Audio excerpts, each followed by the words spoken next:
everybody. Welcome to the season 1 finale of the Piledriver podcast. I am your host, Daniel, joined by my other two hosts. It's Berman. It's Chris.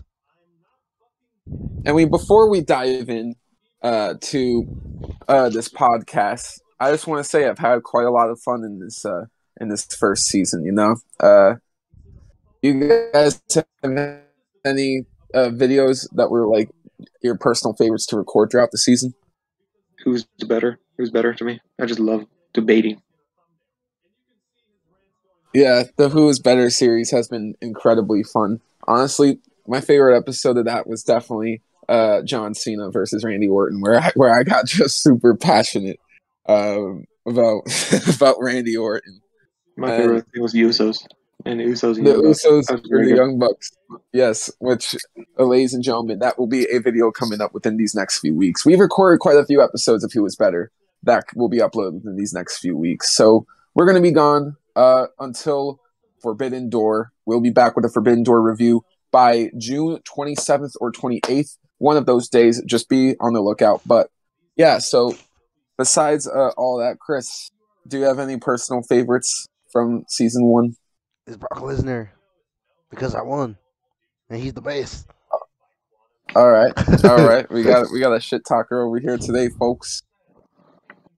Well, I'll say if I had to say some of my personal favorite videos, I think the Who is Better videos are definitely some of my favorites. I love talking about the pay-per-views, like doing in-depth pay-per-view reviews as well. Those are always very fun for me. So yeah, without further ado, Berman will kick things off here with the NXT UK 202 review, which is the May 26th, 2022 episode. Yeah. And yes, we are late, but when they have season 2, we will be having more on the schedule of it, not very late. We'll be more on point. Yeah, more on schedule. Yeah. So first, let's start with the first match was Mark Coffey versus Saxon Huxley. This is kind of a story because of Joe Coffey kind of saying, I'm going to leave for a little while because I need to get my head straight. So Mark Coffey is right now in his singles competitor mode. This was actually a really good match. I love Mark Coffey and Saxon Huxley. Mark Coffey mainly because of seeing him with the Heritage Cup matches. I always love watching him. And his finisher, usually it's like the Edziguri or like an elbow on sliding, like a sliding elbow sometimes. This was a great match too. These two pretty much chemistry, really good chemistry. I would definitely give it an 8 for me. Chris? Sorry, I'm having a bit of issues. Mark Coffey versus Saxon Huxley was my personal favorite, but I'm disappointed that my boy Saxon didn't win because I liked him a whole lot better than Mark Coffey because Saxon was killing it, but he got countered real hard towards the end. It cost him the victory. But in all seriousness, Saxon or Saxton, however you pronounce it, he was my personal favorite from this NXT episode. So overall, a 7. All right. Well, I will say this. I thought this was a great match for, a TV episode, especially. And, I thought both guys actually looked strong in defeat. Saxon got some good offense in, but I understood what they were doing for Mark Coffey. And honestly, I was more impressed in this singles bout than I was with his tag bout a few weeks ago. So, to be quite honest with you, I'm interested in seeing more of what Mark Coffey has to offer in the future. So, yeah, I'm going to give this an 8 out of 10. Yeah. Next is an Ivy Nile promo because in 2 weeks at June 9th, it's going to be Ivy Nile versus Meiko Satomura for the Women's Championship UK match. It's going to be interesting, and I'm curious to see what happens. It should be a great match between these two. Next is the Sam Gradwell and Von Wagner promo. This happened this week on June 2nd. I remember saying off that it was a pretty good match. I no lie about that. It was actually not bad. I always love Sam Gradwell, one of my favorites. And funny enough, Wagner is being pretty good, better than he was in NXT 2.0. So it was interesting. Now this one's my critique. Amelia McKenzie versus Lash Legend. I really don't like Lash Legend, and I know Chris really does like her. I don't like her just because I just feel like she's dumb. She just doesn't feel like a wrestler that I personally like. And we said it before, and we say it again. People from NXT 2.0 are always a hit and a miss. And Lash Legend is definitely a miss, in my opinion. I always like Amelia McKenzie. Sometimes she is off because sometimes she always wins by a leverage pin, which never really likes that. But it was nonetheless it was a good match, and I probably give it for me like a 6.5 for me. That's pretty fair. I didn't really have a problem. Excuse me, my voice is still left up, guys. But with Last Legend, I don't really see the problem with her. I thought she was pretty cool. I mean, she was very dominant. I'll tell you that much. She was kicking Amelia's ass pretty hard for most of these matches. And from what I saw, I didn't think she was that bad. I like the good boots and her little attitude. I mean, sure, I guess it's kind of like a rip off of Sasha Banks kind of thing, the whole the boss girl thing, but like slightly altered. But it was okay, so I'm gonna give it 5. To tell you the truth, I actually think she's ripping off Jade Cargill more than anything. Oh yeah, Definitely. So I will say this though: I don't like Lash Legend, but uh, I'll give credit where credit is due. I thought this match was actually good. Now, don't get it twisted though. I think Lash Legend is green. I think she definitely has to make some improvements on her in-ring work, if I'm being perfectly honest here. And honestly, Amelia McKenzie got to get some nice offense in here and there, and she got to have, her moments of shine. So overall, like I said, it was a good match. I definitely saw where the flaws were, and again, I definitely think Lash Legend has improvements to make. But hey, that's why NXT is a thing, right? So I'm gonna give it a 7 out of 10 and move on. Yeah, that's fair. And even if I'm saying she needs to work on her finisher. That finisher does not work for her. That's the only thing You I'm know saying. what? Yeah. You know what? The finisher did kind of seem like it was. How do I say? It didn't feel like it had enough emphasis. Yeah. So next is Kenny continuing for these conspiracies because of his masked men attacking him, and he just conspiracies that up out of the wazoo, and he's just thinking something's wrong. So it was funny. I know in say June 9th again, it's going to be Mark Andrews and Kenny Williams in a match. Should be good. Next is Shaw Samuels and Damon Kemper. Kemp. I would say Kemper. Kemp. This was not that bad of a match. I actually loved Kemp. So for some reason, I actually liked Kemp. Like even if his promos sucked, Kemp's wrestling style was really cool. It was like old school wrestling. He just belly to belly throws. He was just like suplexes and everything. Very wrestling style, and I really liked that. I always lost Shaw Samuels, and I know it was interesting to see him. I always don't, even if I don't like Noam Dar and Shaw Samuels' attitudes and stuff, but I give them due. They are great as wrestlers. And these two, this match was pretty good. I would probably give this probably a 6.5 for me.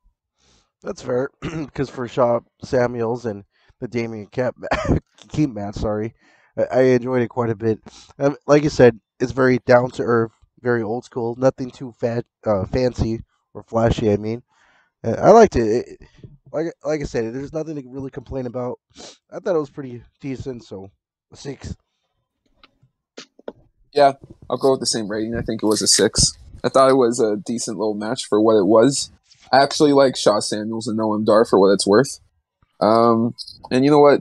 I wasn't really as bothered by Damon now that I finally seen him wrestle. Uh, that promo was just a very rough first impression for me, I guess you could say. Oh.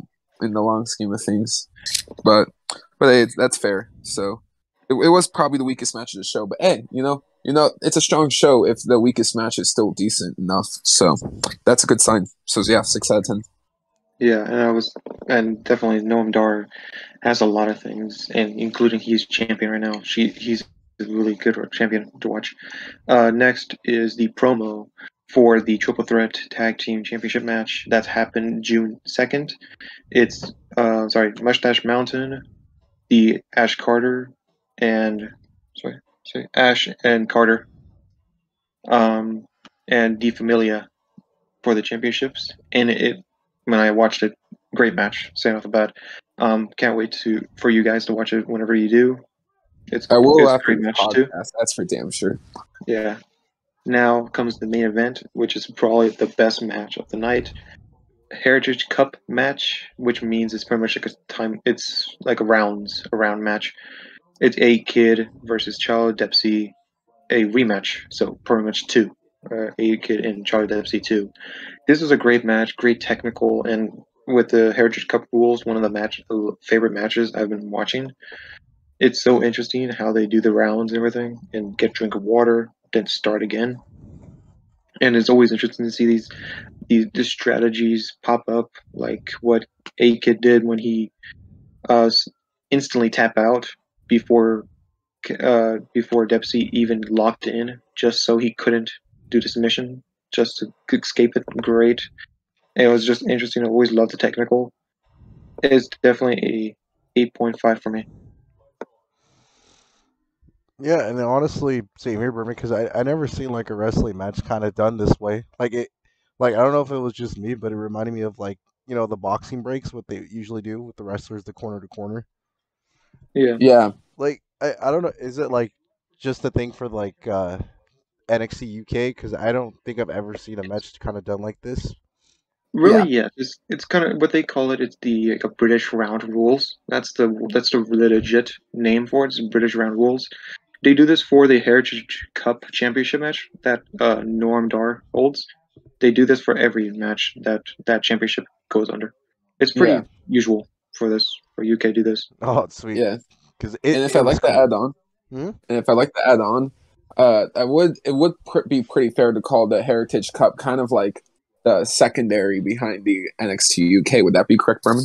Yes, it is. Technically, it's like one of the singles titles. Yeah, so basically, like that whole like secondary championship kind of has like its own style of matches, which is something I personally really like, and I really like these kind of boxing style rules for it personally, kind of like how Chris mentioned. So honestly, I'm really in favor for a lot of Heritage Cup matches. So anytime I see like that stipulation, it automatically gives the match an advantage for me. Definitely, and it also too, it kind of reminded me of like those Iron Man matches too, which are my personal favorite types. I wish they do that more often with Same modern here. wrestling. What's up? Same here. Iron Man matches are the best. Yeah. So Yeah. I enjoyed it quite a bit. I'm happy with the outcome of this match, and I want to see more of these kind of matches in the future because this was absolutely such a banger. Old school submission holds, no, you don't need charades or all this other crap to get in matter of the wrestling. It was just old school at its finest. So it's getting an 8. You know what? I agree with what Chris and Berman have basically said about this match. I don't really think there's too much I can add on. It was honestly a great match with a showcase of submissions, strikes, and other sorts of stuff. Honestly, it was like I said, it wasn't like the most. It's not a match of the year or anything, but you don't need a match of the year. It was a great main event for a weekly television show. So yeah, 8.5 out of 10 I think is a fair rating to go with as well. So if I had to rate the show overall, considering I thought it was a very fair hour, well spent, I'm going to give it an 8 out of 10. I thought it was a great show. Completely fair. Something else too. Any Heritage Cup match you watch is probably having it great. Any matches with A-Kid holding that championship or Noam Dar, you would love. It's probably one of the best matches to see. But for me, definitely, I'm gonna give this an 8 too. A great match for this hour. Yeah, and you, Chris? And honestly, I'd give it the same ranking too. I enjoyed it quite a bit. NXT rocks. UK. Yep. Too bad that writing team can't write the American NXT. Yeah. It is what it is. Next, we get to some unfortunate news here. Jake Atlas, who was a former NXT star, and he also was an AEW star, is an AEW star. I'm not sure if that's the case anymore after this. So he and his boyfriend went to a woman's house to have a threesome, and basically, while having intercourse, he felt jealous of his boyfriend giving more attention to the woman. That's at least from Jake's point of view, I guess. And Jake was upset by that, so upset indeed, to the point where he started to verbally and physically hurt his partner. And yeah, so obviously, this arrested in a restraining order and a court date for when trial will begin, which is going to begin on June 28th. Yeah, all I can really say about this news is that this is just absolutely wild. You know, I I don't want to shit on anybody's personal life, and that's not what I'm trying to do here. But actions like this are genuinely psychopathic, and anybody doing these kind of things, especially to their partner, in my personal opinion, need help. And that's just my opinion. Yeah, Sam. It's so stupid that Jake Atlas did this. It to me it's like maybe he's not because he's in wrestling so much he gets hit in the head too much and just made his head weird. I don't know. It's just like there's no logic when thinking about this. It just made no sense when I first heard about this, and that's the only thing I'm about to say about that. Fair enough. And for you, Chris? And I don't know why he's going to do that. It was his idea to even do this whole thing, from what I'm understanding from what you told me. There's no point. How are you going to get mad if you literally were okay with it at the beginning? You can't just do it to harm people. It's not cool. Yeah, it's just, it's yeah. We're moving on to a positive thing. Wyndham, or known as Bray Wyatt, is potentially returning to wrestling, folks. Yes, I know, it's crazy. So, if you're wondering, how is this the case? Well, he changed his Twitter to Wyatt6, and his Twitter profile is a butterfly, and the face of the butterfly is an upside down fiend mask on fire. And basically, these are some of the tweets that he put out. Everything good that's ever happened to me. First came a period horrible suffering. I never ask why.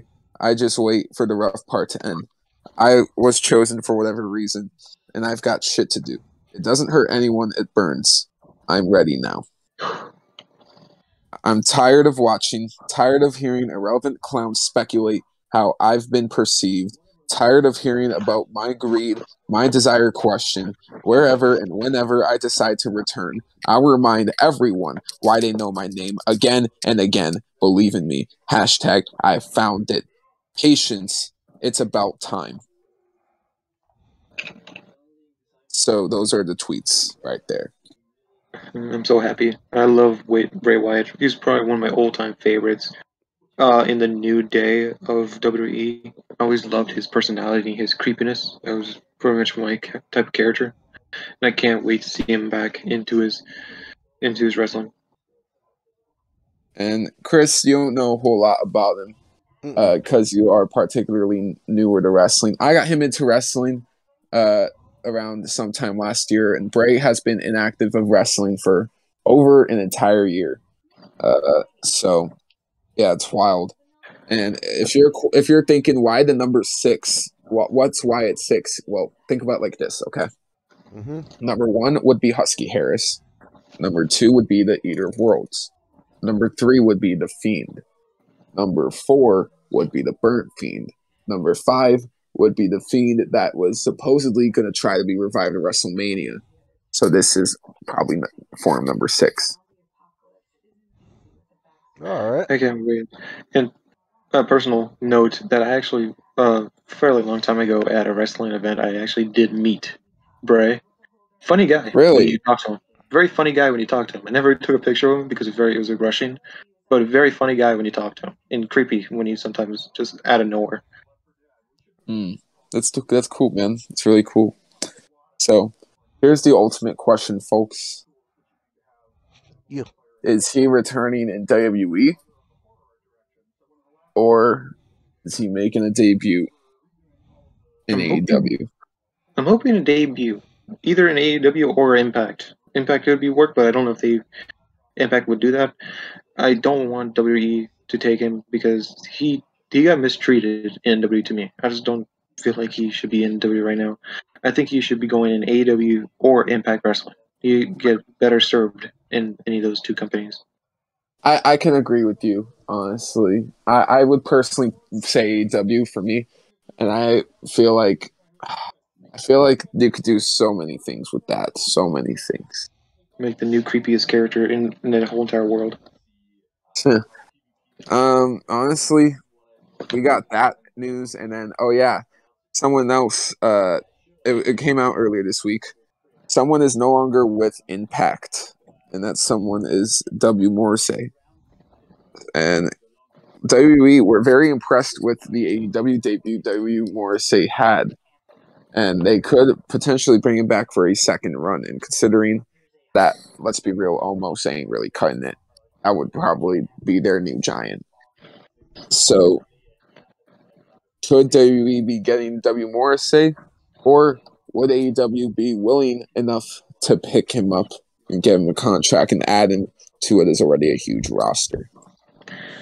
I don't know. I love W. Morrissey in wrestling what's it called? Impact, and he was doing great. I just hope if he is actually probably rumored to go to WWE, I just hope he's not going to be like Jolly Green Giant. Pretty much, I'm hoping he's like the mean a-hole. I hope he's not like Enzo and Cass type of character. I'm hoping he is just an angry giant. All right. And here's my whole thing, though, right? If he goes to AEW, he's probably going to be in a similar spot as Lance Archer. Would that really be an issue? Not really, but people probably like W. Morrissey sometimes when you watch him. So honestly, to keep the stack, part of me kind of thinks he would be fine in WWE. Yeah, I just hope he doesn't get mistreated. Yeah, that's fair. That's definitely fair. So now we go on to some speculations about Jeff Hardy and Adam Cole possibly getting injured at Double or Nothing 2022. I botched the fuck out of that. It's all right. Basically, though, what happened was a lot of people speculated that Jeff Hardy got hurt during his tag team match against the Young Bucks, but no, that wasn't the case. He was actually banged up from earlier in the week against Darby Allin. And yeah, so I don't think he's injured. It just looks like he's a bit banged up and looks like he could rest for a few Dynamites. And that looks like that's going to be the case. So that's why he was taken away from the 10-man tag this week. And it looks like the same kind of happened with Adam Cole. It looks like he got a bit banged up in his match with Samoa Joe. So it looks like he needed to be taken out of the 10-man tag as well. So it looks like it's nothing major, thankfully, though. So, yeah. Moving on to a rumor. But let's be real. Rumors we usually talk about on here end up being true because I don't really like to talk about bullshit too often. Hangman, I don't like to talk about bullshit ever, if I'm being honest. You like to talk about Hangman. cowboy shit? Well, we are about to talk about cowboy shit because Hangman Adam Page could potentially be the challenger for Tashkid. Nah, I'm not even going to try to pronounce that fucking first name. Okada. For the IW. Okada. Kushka Okada. All right. For the Kushka Okada for the IWGP Heavyweight Championship at Forbidden Door. So I think this has match of the year potential because let's be real. Even though Adam Page may not be on the same level as Kenny Omega, I think he's been doing very well in terms of playing on classics while Omega's been away. Wouldn't you guys kind of agree? Yes, definitely. And this one probably be like a clothesline, the battle of the clothesline masters, because these two have the finishers of the clothesline. Oh yeah, true. The Buckshot Lariat versus the Rainmaker, which is the Ripcord Lariat, and yeah. Got you. Interesting. And what do you guys think about we'll talk about the other main event later. But a lot of people are saying, where does this leave Bryan Danielson? Because a lot of people wanted Okada versus Danielson. Clearly, Ibushi versus Danielson probably would have happened, but considering all the drama that happened with Ibushi, that's definitely off the table for right now. Here's an actual thing Bryan Danielson reportedly wants. He actually wants to fight Zack Sabre Jr. And he wants to just really go have a brutal technical bout. That's probably going to be one of the best matches because those two technical match will be effing awesome. If that doesn't happen, another match that I thought about and we suggested this when we were talking about the Forbidden Door potential match card, I was at Shingo versus Daniel because both of them are dragons. Yeah, that's very true. That's very true. That would be a great match as well. But just from what I read up on personally, the person Bryan wants to fight the most is actually Zack Sabre Jr. Okay, that would be great. If that happens, I'm happy with it. So, yeah, and honestly, I think if we're thinking about some of these matches, I get why they're doing these kind of matches because I don't think they wanted Punk or Okada to lose, not because like they needed either guy to win, but rather because of the championship. If one championship lost to the other, it kind of make one championship look kind of weaker than the other, and that shouldn't really happen. Well, depending if it was a great match. If it's a great match, I don't think it really matters. If it was a really bad match, that matters. I mean, at the end of the day, it's just both companies not willing to let their champion lose. It is what it is. So they're doing a bunch of matches that a lot of fans want to see, but are going to be able to protect the people that each company wants to protect. Yeah. So, oh wait, what were you about to say? I'll say another match that has potential happening would be probably FTR versus the United Empire. Yeah, I think that's getting set up from last week's Dynamite. Either can be a tag team match, or actually it could be a triple threat with the Roppongi. Yeah, triple threat for the tag team championships, the ROH ones. Yeah, it's a good possibility. So. And then, yeah, you know what? That's a good thing to point out as well. For me, like the thing about it like this though, right? Obviously, we don't think Hangman Page will become the IWGP Heavyweight Champions. So, but think about it. That's still a match a lot of people really want to see, Page versus Okada. So I think that makes a lot of sense, in my personal opinion. I mean, what do you guys think about the Page versus Okada possibility? It would probably be a match of the night. That's the only thing I'm going to say. It's just so good to see them fight. It should be one of the best ones. Yeah, I mean, no offense to the other match, but maybe Hangman versus Okada should main event Forbidden Door. Maybe. Well, no, it's in Punk's hometown. Well, you guys ready to talk about the main event, AEW Dynamite in Los Angeles? Yep. All right. I just gotta say this before we begin. I personally think this is the best AEW Dynamite of the year so far. Wouldn't you guys agree? Definitely. Oh yeah, brother. So we kick things off with a good match.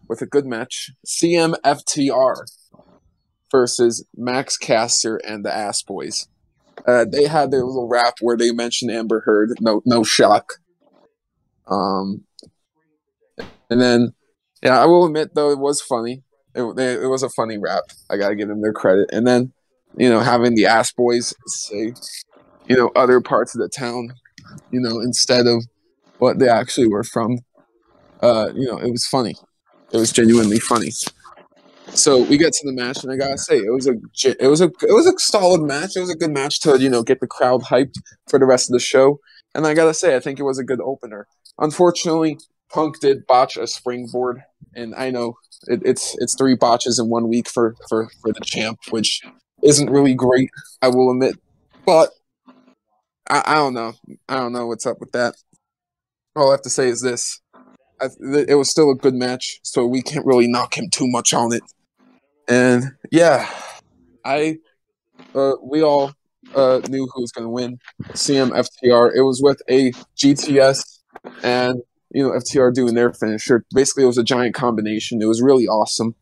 And yeah, Overall, awesome finish, good match to get start off the show, and I'm gonna give it a 7 out of 10. Fair. It was a great match, definitely. I love the Max Caster. I always love when he raps. It just makes me laugh every time. And this was a good rap. The whole match was very good. Yes, CM Punk did get a big botch that happened, but hey, who can blame him? But even if it was a great match, I was pretty good. It was obviously we knew it was a good match to watch. Definitely it is going to be a 7, and yeah, the ending was really good. The GTS into the FTR's finisher, the big rig. So definitely a 7.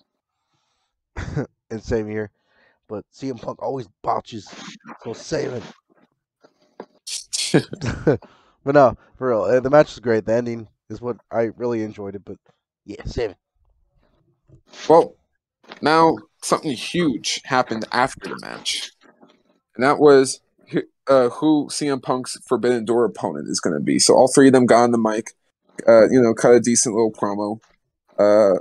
But no, the one who answered Punk's challenge is the Ace, Hiroshi Tanahashi, who holds the record for the most IWGP Heavyweight Championship runs at 8.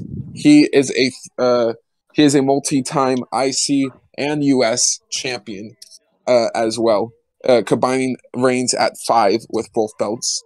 So yeah, that's 13 championship runs alone just from those 3 prestigious belts. And he's probably won. Yeah, he's a Grand Slam. He's probably won even more than just those championships if we're going based off of promotions even outside of New Japan Pro Wrestling. He has 23 years of wrestling experience, so arguably he is one of the hugest New Japan Pro Wrestling stars to offer.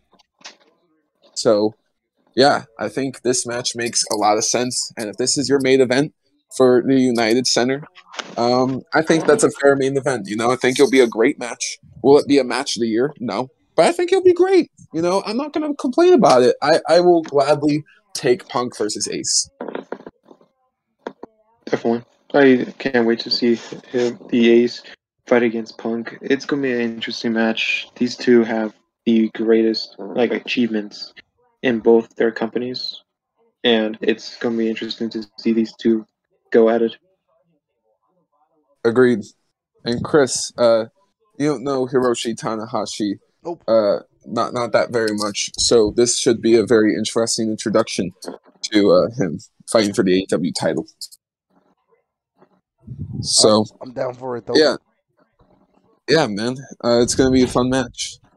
Now, I'm gonna let Chris talk about this next thing first because it was the hugest thing on the entire show. It's what's got everyone talking. Chris, just take it away. This is the greatest thing ever. MJF cut one of the best promos in his life, and he did a better pipe bomb than CM Punk will ever do, ever again. It was absolutely flawless. He calls out Tony Khan. He's like, "I'm tired of your bullshit. And if I was an ex-WWE superstar, you'd pay me more money and more respect." And they bleat them out, dude. MJF was not playing around. Give the man his money right now, Tony Khan. Or we watch WWE. NXT. No, Well, I'm still not gonna watch it. Well, interesting take from Chris right here. So this is what I'm gonna say to that, Chris. Comparing it to CM Punk's pipe bomb. CM Punk's pipe bomb has it happened in 2011, June 27th, 2011, and ironically, it was in Las Vegas. And every point CM Punk made in that promo was true, and it still holds up to date 11 years later. So MJF's promo just happened a few days ago. I'd say we got to give it at least a few months to see how this ages. That's my personal opinion. But with all that being said, this was an absolute wild promo. And funny enough, there were actually a lot of correlations to CM Punk's pipe bomb. For example, basically, Punk, basically in the entire promo was threatening Vince to just fire him on the spot, kind of similar to how MJF threatened Tony to fire him on the spot. And basically, both of them were willing to take things personal with their bosses, and basically they in both promos that it was basically the first time they really used the phrase "I'm the best in the world." I mean, MJF has used the phrase before, but only against CM Punk, not when he's being serious, talking about a passionate promo, about himself. And so, in this sense, there was also that correlation. And the biggest correlation of all is when CM Punk's mic gets shut off, and he's basically tapping the top of the microphone, basically pissed off that he's getting cut off, and he gets cut off, and kind of like just how MJF did, he got his mic cut off. MJF was cutting the top of the mic, or tapping the top of the mic, saying like, "Hello, what the fuck?" And basically, the screen cut to black in a similar fashion to how USA cut Punk at the end of Raw. So those are some interesting correlations I had to put out there. But with that being said, I think what this is setting up for is CM Punk versus MJF at All Out in September. I think that is their biggest main event they could possibly do for this year. So they're going to do that match because the two matches they did this year were a huge success. So why not repeat success? So with all that being said, I think this is the start of the summer of Punk, and he's starting off in the John Cena position instead of, who he was, the CM Punk position. And MJF is basically kind of CM Punk's reflection. And Hangman was trying to avoid, CM Punk, basically being on top because he sees MJF and CM Punk as one and the same, basically. So it's all an interesting story in the long run, in my personal opinion. And I love how they kind of took reality and were able to probably work things out and talk things out privately and be able to make this a huge storyline. So I loved it. Hey guys, this is a great promo. This impressed me so much, even though like every other promo he impressed me, but this one probably impressed me so much that I love that he called every fan, and probably including you, Chris, that you're Mark, and I just love that. It just made me laugh too, and it's just so good to see Chris is a him Mark. give him so much passion, and it's so good, and I can't. Pretty much gave me more influence to actually watch him more and probably be liking him more than hating him, more or less. And this is going to be an interesting turn for MJF, and I can't wait to see his future. Indeed. Indeed. No, I'm not a Mark. Okay, you go on his Twitter. I'm always fucking praising the dude for everything he does. Don't hit me with that slander. Oh, you know what? I'll let you talk about the next thing first because you've been wishing for this for a long time. Yes. Guys, the Redeemer, he came back to fight Johnny Elite.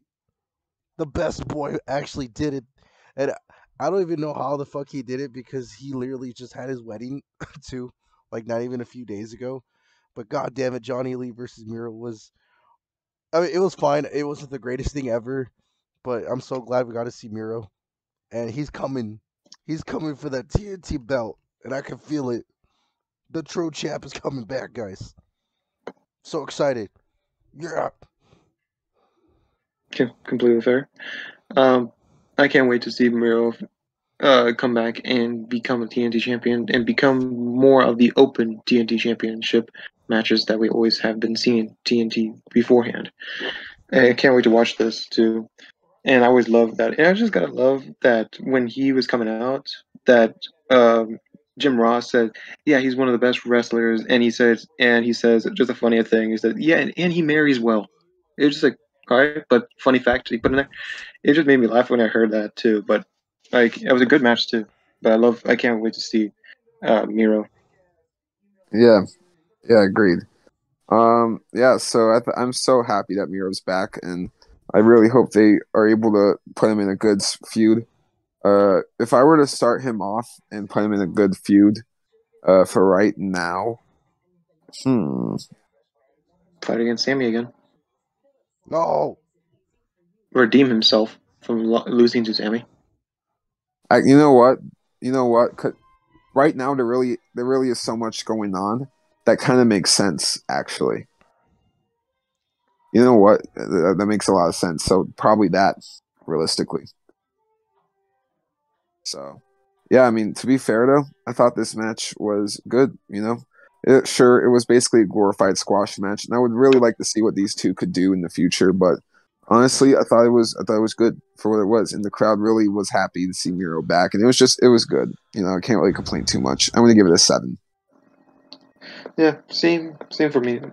7. I can't wait to see more of Johnny Elite. It kind of sucks that he lost because I love Johnny Elite, and I hope he does more matches that he wins at least. But I'm happy that Miro won here on the list. Yeah. So, what would you guys rate this match? 7. I gave it a 6. All right, that's fair. Next up, the Wizard gets a haircut, folks, thanks to Ortiz. And this sets up a hair versus hair match in a few weeks on Dynamite. Yeah, this was a wild segment, in my personal opinion. This story continues to just be amazing. Eddie is just demanding blood and guts. So is Regal. And it looks like, so far confirmed for blood and guts, Eddie Kingston, Ortiz, and probably Santana. Just those three to start off against the Jericho Appreciation Society. And we clearly know who the other two members will be. But I like how the story is telling itself. Trying to really get this team to really trust each other, unlike the first time when they failed. So, yeah, honestly, this is probably one of my personal favorite stories in AEW this year. Not the favorite, because there's MJF versus Wardlow and Punk versus MJF and Punk versus Hangman, which have all been very good stories. So, yeah, it's just my personal opinion. I love it. I love the match. I always love the blood and guts. It's called match type that they did a long time ago. I think it was actually against the Pinnacle. It was great. I always loved. I loved blood. Like all the gore is my favorite type of stuff to see. And this rivalry has been probably one of the best story rivalries that tag team factions have produced. Not singles, but factions. Yes. Yeah, honestly, it's fair. And what do you have to say about this promo, Chris? For what it was, I don't like these haircut matches because they say they're gonna actually do it, but 0 out of 10, 10 out of 10 times, they barely cut anything, and it's fucking lame. No, that's not true. That's not true. From what I've seen, they barely cut a piece of his hair, and they're gonna do the same thing. I want him to be bald. You know what? I think I need to send you some actual hair versus hair matches, because almost every single time a hair versus hair match happens, they actually get their head shaved. Every fucking time. Kurt Angle back in 2002 lost his hair, and that's the actual reason he's still bald to this day. He's repped it ever since. And even in AEW, there was another hair match. It was Angelico versus, I think, Cassidy, Orange Cassidy. That was actually, I think Angelico did get shaved his head. Yeah, they did shave his head. So yeah, Chris, that point is wrong. Wrong. Only Vince McMahon did it. That's not true at all. Yeah, I gotta send him some hair versus hair matches, folks. Yes, you do. Well, Samoa Joe gets ambushed by Lethal and friends. Yeah, what else can I say? End this fucking program, please, as quick as possible. Samoa Joe's better than this. All right. Next up, we got in 10-man tag, Undisputed Elite, Young Bucks and Red Dragon, and taking Adam Cole's place was Angelico. I don't know how to pronounce his name.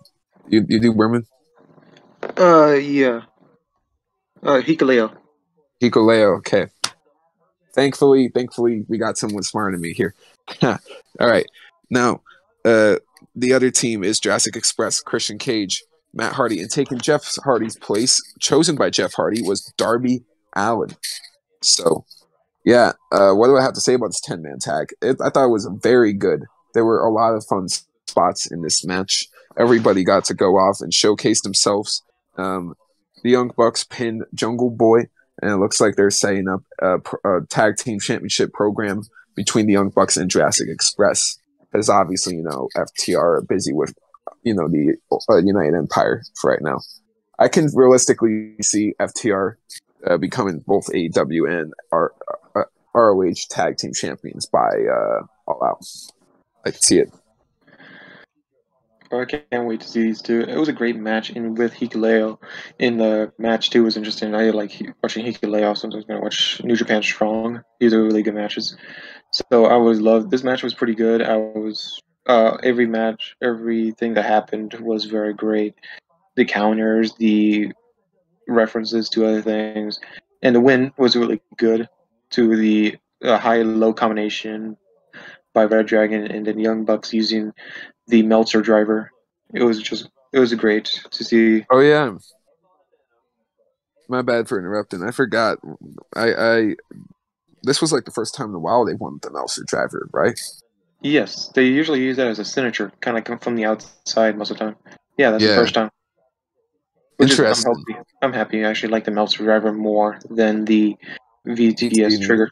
Yeah, VTD trigger. I do Whatever. too. I do too. I'm happy. It was a pretty good match. Great storytelling. What's going to happen probably with the tag team championship matches. So I definitely give this a 7.5 for me. Yeah, 7.5 as well. So, Chris, your thoughts? I kind of have to, excuse me, I kind of have to agree. It was a very standard tag team match, but anything with the Young Bucks, I'm down for it. And then Darby Allin, Christian Cage, Jungle Express, shit, even Matt Hardy, they had some good offenses. So yeah, it's fun. So I'm gonna give this 7 because for what it wasn't my personal favorite match of the night, but we'll get to it soon enough. Yeah. Now we got Keith Lee and Swerve having an interview. They had some homies with them, gave them all some shout outs. And basically, the simple basis of this interview was that even though they both lost, they know gold will come around their waist eventually, and they're just going to keep on with the grind. So, next up was a segment between Athena. Well, it was originally just an interview for Athena, but she got interrupted by Jade Cargill and the Baddies. And Jade Cargill also introduced her new manager, Stokely. And Stokely basically took it all down. He told Athena who's the best around in the women's division, and it's Jade Cargill with that TBS title.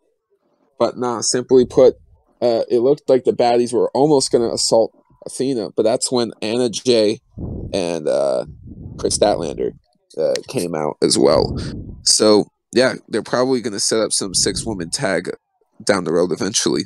But they're saying up Athena's going to actually have her debut on Rampage, if I'm not mistaken. So yeah, that's going to be fun as hell too. So That's for great. what it's worth,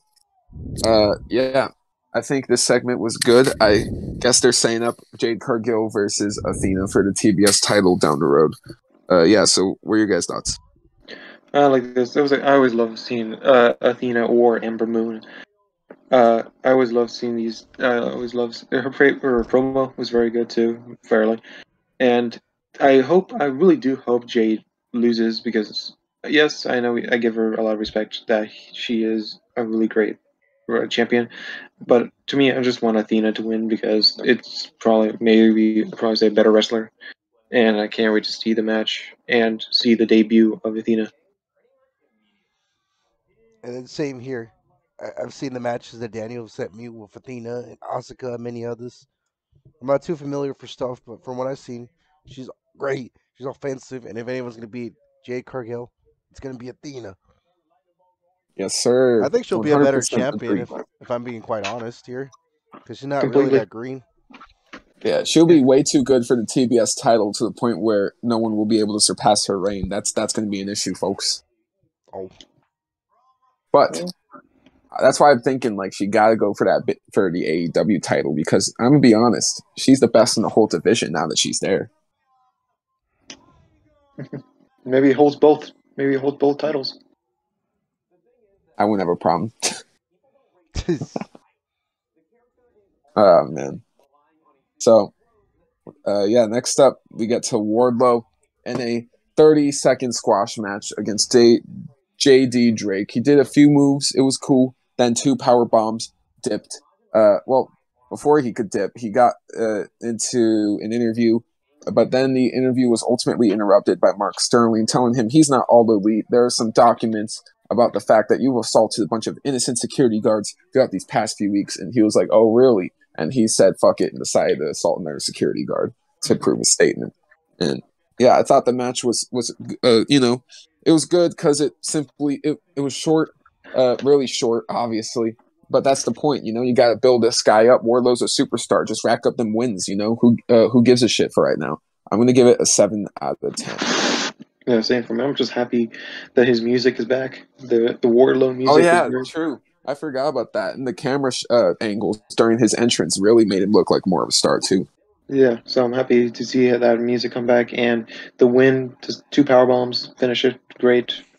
That definitely a 7. I just love at the end. He's just like, but I'm yeah, I don't care about that. I'm just going to power bomb another person. I don't care. It was just funny. So definitely a 7 for me. And I'm not going to give it a ranking just due to how short it was. So I'm going to pass on the ranking for this one. But what'd you think about it overall? Overall, it was fun. So, just for the fun of it, I'll give it a 7 too. But it wasn't really a match. Okay, fair enough. So, uh, yeah, Scorpio Sky, Dante Martin both had a little interview. It was what it was. Basically, Dante is saying that he's confident enough that he can beat him. Scorpio's like, okay, we'll see about that. That's basically it. Rampage TNT title championship. Well, I said title championship. That makes no sense. TNT title match. That's going to main event Rampage more than likely. Either that or the Young Bucks versus Lucha Brothers will main event one of those matches. I'm pretty sure it'll be the TNT title though. Should be a good So match. I like these two. yeah, Dante Martin is one of my favorites in the singles division. yeah, I like Dante Martin, but I don't see him winning the TNT title personally. No, but he's gonna get a good effort. Yeah, you know what? He'll put in a good effort. You agree, Chris? I agree completely. Yeah. So this next match was a tag team match that actually happened in the Rampage episode before. Britt Baker, Jamie Hayter versus Tony Storm, and Ruby Soho. Jesus. Well, I will say this. I thought their first tag team match was great. And the second match is no different. As a matter of fact, I think the second match is even better than the first. This match was great. All 4 of them got the shine. There was some genuine cool stuff like the little suplex off the ring apron to the floor from Britt Baker. And, Jamie Hayter, of course, being the MVP of the match because Jamie Hayter's a superstar. But, Tony Tony Khan should definitely book Jamie Hayter and Tony Storm as definitely more premier talent than they even are right now, in my personal opinion. They're both just so good. So, with all that being said, I got to give this an 8.5 out of 10 with the win coming for Tony Storm and Ruby Soho. I mean, there wasn't after a post-match assault from Britt and Jamie because they were salty, but hey, it is what it is, I guess. I love that. It was a great match too. I remember the first match too. Same thing, great match. I just really want Jamie Hayter just to betray Britt Baker once and for all. Really, Britt Baker doesn't never deserved to win that Owen Hart match.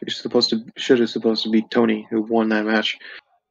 But I just want Jamie Hayter to finish Britt Baker, just close Heiner, get that done with it, and become more of a singles competitor, more not a sideline person, just more upfront, going for the titles.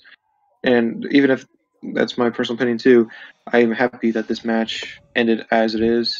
That I finally Ruby Soho and Tony Storm won, and they did a great fashion. Definitely an 8.5 for me too. And same here. Because honestly, I'm not going to lie. I was really, really surprised that Tony Storm and Ruby Soho actually won this match. Because for a hot second, I was going to go to the bathroom like, oh, here we go again. Britt Baker is going to always win. But I was proven wrong. Yeah. So That just for that, 8.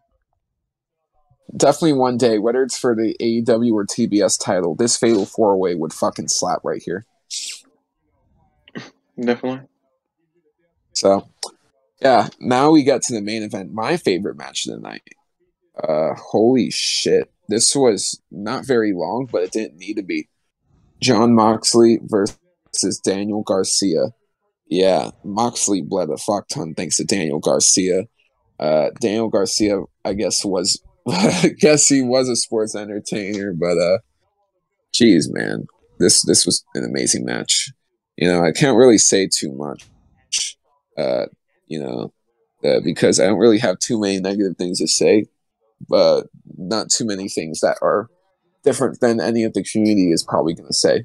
But yeah, this was just amazing. Moxley may very well be in the conversation for top 10 wrestlers of 2022. And I'm actually being serious in that. Like, this may be one of his best years from an in-ring standpoint, if I'm being perfectly honest here. So, yeah, I'm going to give this match a 9 out of 10. Afterwards, Moxley confirmed that he's joining Blood and Guts with his best friend Kingston, and that's how the show ends. Glorious way to end the show. But before I give a show rating, I gotta let these two talk about this main event. Yeah, I gotta say, I love this match. Bloody and just great. It was technical with some nice fist fighting and stuff. I love how the submissions, counters, just the fist flying, all the kicks flying. It was just way too good, and just one of my favorite types of matches to see this type.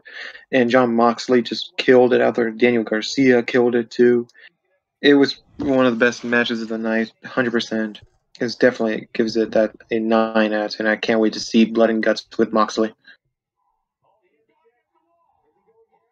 Yeah. Yeah. So, Chris, your thoughts? I'm honestly surprised that this match wasn't a squash because at one point I was just like, Daniel Garcia is not gonna fight Jon Moxley, and god damn it, I was proven wrong because Daniel Garcia was fighting like a goddamn champ for this entirety of this match. He was just hitting submissions Yeah. on Jon Moxley. He even made him bleed.